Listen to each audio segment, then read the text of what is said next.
strălucești și azi din cer. Sfânt rămâi Ștefan cel mare, scris în suflete etern.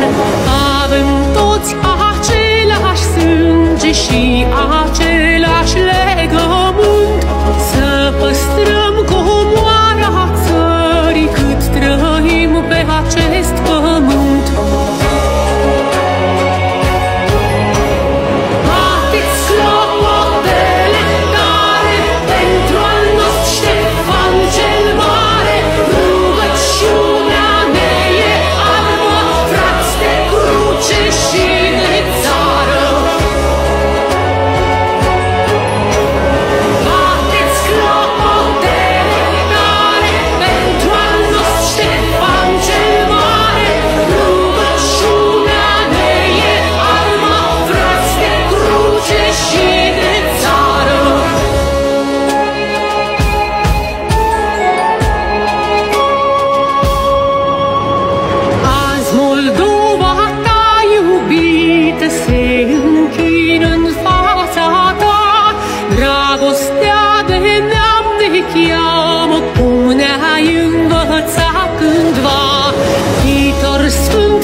Ocrotește-ne pe toți, apără și azi credința, românii se închină toți.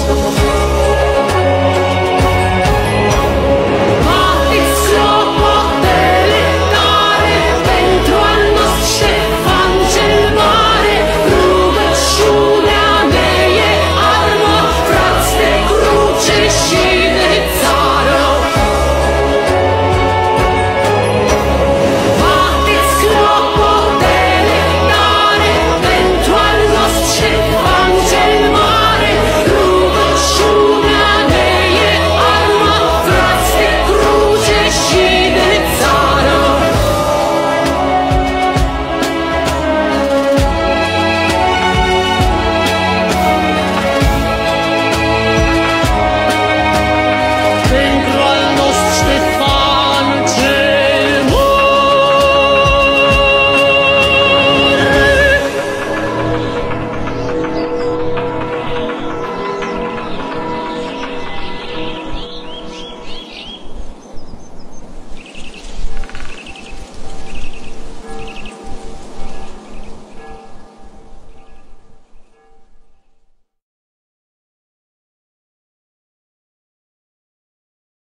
După ce pe rând în 1467, 1469, 1475 și 1497, Ștefan cel Mare îi zdrobește pe câmpul de luptă pe maghiari, tătari, turci și poloni, acesta devine primul și singurul voievod român care își învinge în bătălie toți vecinii cotropitori, vecini ce au încercat prin forța armelor să atenteze la neatârnarea țării Moldovei.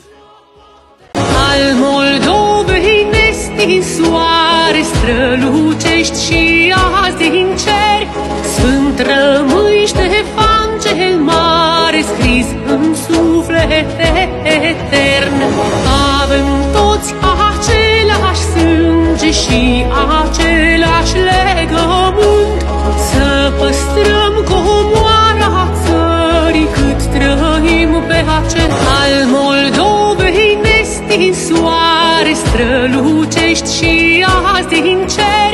Sfânt rămâi Ștefan cel Mare, scris în suflete etern. Avem toți același sânge și același legământ, să păstrăm comoara țării cât trăim pe acest